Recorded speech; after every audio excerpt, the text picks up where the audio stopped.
According to a new report in Politico, quoting members of Kamala's own team, quote, ideas are ignored or met with harsh dismissals and decisions are dragged out. People are thrown under the bus. There are short fuses and it's an abusive environment. It's not a place where people feel supported. It's a place where people feel treated like bleep. And Jesse was reading right from the Politico story. So far, it looks like the vice president is clueless. Like when she was running for president, Harris and her staff are imploding, it seems. How much more evidence do we need to see that she might indeed be over her head and certainly not effective at running an organization, either her campaign and now it seems her office? Joining us now, a man that put it all together. They said nearly 24 sources, none of which are named. Christopher Catalago, a Politico reporter, one of three to put this story together. Chris, appreciate you joining us. Of course. Good to talk to you again, Brian. Chris, what made you think there was a story here? So we've been hearing for a little while from folks who work directly within the VP's office. We've also heard from people who work in the broader administration. And they've just been kind of asking us if we'd heard about what's going on in there. We started to hear from people who have regular, even daily interactions with the vice president's office. Some of it, as you guys read, has to do with the treatment of their own staff. Others of it has to do with folks who have interest in legislation issues, outside groups, as well as folks who have a political interest in Kamala Harris, having just getting the sense from the outside that they'd had a really hard time communicating with that office. They had an inkling that something was going on there where they just didn't see it as a very organized place. So when you put all these things together and you start to talk to people over there, combined with the fact that after this recent trip that she took having to do with immigration and the border, we had departures from her office, folks leaving, which is rare so early in an administration. We started to see some patterns here. I'd also spent a lot of time reporting on Kamala Harris, both back in California and during her campaign in the primary, where she at the time also had some staff issues. And so some of these things, there was a history there, and so we really dug in and basically just did the shoe leather and talked to people. So you said one of the quotes is, people are thrown under the bus from the very top. There is a short fuses, and it's an abusive environment. It's not a healthy environment, and people often feel mistreated. It's not a place where people feel supported, but a place where people feel like they're treated like blank. And then they look to the handling of the border visit where they felt as though half the staff or most of the staff didn't even know what was happening ahead of time. So what consistencies run through this in the campaign? It does sound very similar to our exit interview or the story I read in the New York Times when your campaign was done. Strong start, no organization, so the candidate seemed unprepared for almost every major issue, and she didn't even get to the first caucus. What's the consistency here? What are the constants outside the candidate who's now vice president? There aren't constants necessarily in terms of personnel. As we point in the story, there is essentially one more senior level staffer who had been with Kamala Harris both in her Senate office and on the campaign. The rest of the whole crew is new. Including the chief of staff who we write about. So these are not people who had spent a lot of time with her. These are not people from the campaign or necessarily even the Senate office at any kind of high level. There are some folks who we talk to in the story who do put some of the blame on her. She keeps a very kind of smaller, closer-knit group around her. But when it comes to a lot of the staff and a lot of the staff issues, these are not, we should be clear, these are not people who have a ton of interactions with her. So it's more of an organizational question and the way in which she's running it. The problem she had during her campaign and sort of the performative stuff and whether she's up on the issues, I would probably separate that from the organizational aspect of it and what we looked at in this story. Understood. You cite in your story what the New York Times wrote. And you said it was reported the final days of the Harris abortive 2020 campaign, which was launched amid great fanfare, which is true. Even President Trump said, what a great opening speech and a good crowd. It only flamed out a month or two before the caucus. And one of the quotes that you bring up from a Democratic operative is this: "This is my third presidential campaign, and I have never seen an organization treat its staff so poorly." What do you guys write about? A staff that is treated so poorly, two of which have left after her meeting.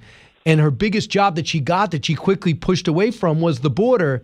And she quickly defined it when the president says, "I asked my vice president to handle this." She's like, no, I want to go at its root causes. Here's some of her comments she's made about the border in the past. You got that, Eric? Okay. Do you have plans to visit the border? Not today. We've been to the border. You haven't been to the border. And I haven't been to Europe. And I don't know. I've said I'm going to go to the border. And when are you going to the border, Vice President? The administration has asked. I'm not finished. I've said I'm going to the border.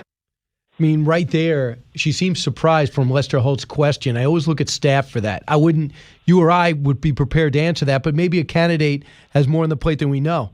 But she looks surprised by all these questions. And she's not exactly getting hounded like Trump was, right?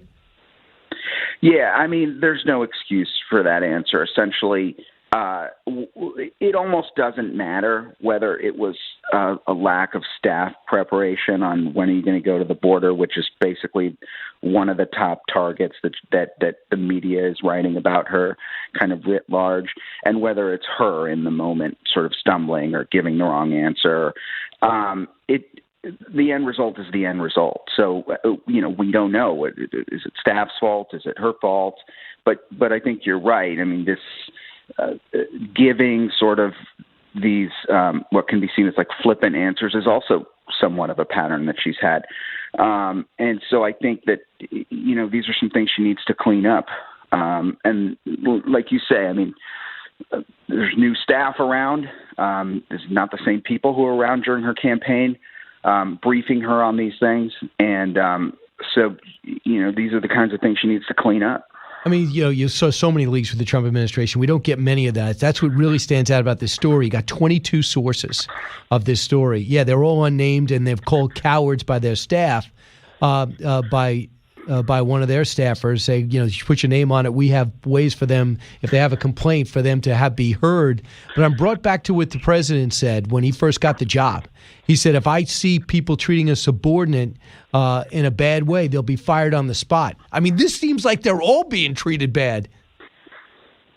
I mean, that's what they would say. To go to your point about the anonymous sources, I mean, the reality of this is, there are a lot of Democrats out there who, a lot of people who didn't necessarily like the president, not journalists, but just folks out in the country who had problems with anonymous sources or celebrated the quotes in the anonymous sources when they were about the Trump administration. I think that what listeners and people need to understand about why someone might need to be anonymous in that situation is it just doesn't make any sense. It's that someone who works in that office, unless they're ready to sort of light the match and burn the bridge on their way out the door, you can't imagine a scenario where someone who works over there is going to put their name on the record about what it's like to work in that office. I mean, especially when you're talking about mid-level to lower level to anyone in the staff. And so I think that's just the thing that people need to remember about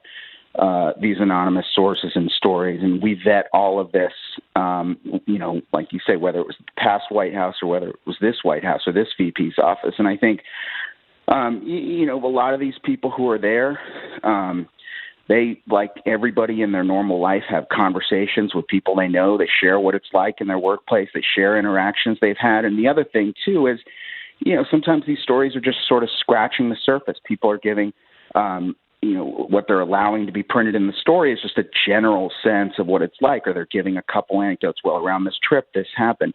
They're not going to share some personal conversation they had with someone that's going to completely out who they are. So just important context, I think, to think about around these anonymous sources. Chris Catalego with us with one of the Politico reporters who have this explosive story on Kamala Harris and her staff and how unhappy so many are. So I'm going to can I just game plan this out?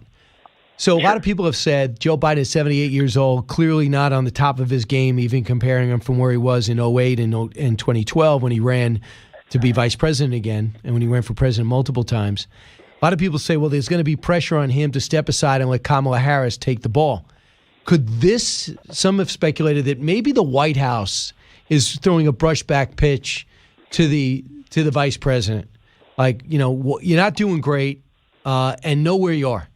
And maybe they help fuel this story to bring her down a few pegs. Yeah, I mean, I definitely wouldn't comment on any, the individual people behind this. Obviously, we talk about people within her own office. I think that, just looking at the reality of it is the people we talk to who assess President Biden still very much, and who are in his camp still very much believe that he's going to run for re-election.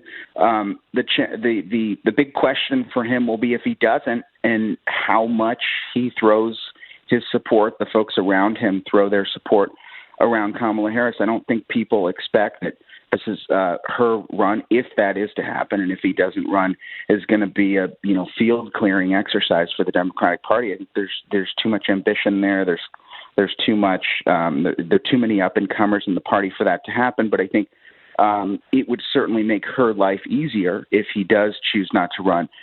If he were to throw his full support behind her, and a lot of that is just going to have to do with what happens over the next couple years. How close are they? How well the working relationship with her does he have? How much does he believe in her as a candidate and a politician? And some of that, like I said, we don't know. And I think the people around him have been around him for a very long time. That's a contrast with Kamala Harris. His upper level staff have, some of them, been with him for decades. And I think how Kamala Harris and how her staff work with them, how they interact with them, how much they come to rely on her and trust her is going to go a long way to determine how much Biden and his, quote unquote, political apparatus get behind their VP. Did they push back on the story? Were they alarmed that this was coming out? Would you characterize it that way? Yeah, we quote Anita Dunn, who's a high-ranking senior advisor, was on the Biden campaign, was in the Obama administration, who defended the VP's office and the chief of staff she has there around this issue with the trip and not cluing people. And she basically says in our story that the people who knew that this was kind of a need-to-know basis, and the people who knew, including across the administration, were the people that they needed to know, and that sometimes people get cut out of these conversations, even if they feel like they should know them. And that's, sort of how things work is basically what she says. Now, we did ask her whether she was aware of the complaints coming out of the vice president's office, whether the senior folks at the White House were aware. And the quote is essentially that acknowledges that they were aware, but not to the degree that we described them. So there were, in other words, there were complaints. They were aware of them, but not as bad as we laid out. Let's see if they change. See if this is one of those things where they look at this, instead of trying to fight the reporters, try to fix the problem. We'll see how they handle it. Not everybody gets off to a great start, but let's see if the story is bad start, good finish. But so far, you've painted a really disconcerting picture of people thought that she was going to be the steadying younger force of an aging president. Christopher Catalago, political reporter, did a great job with this explosive story today. Another reason to go to Politico. Thanks, Chris.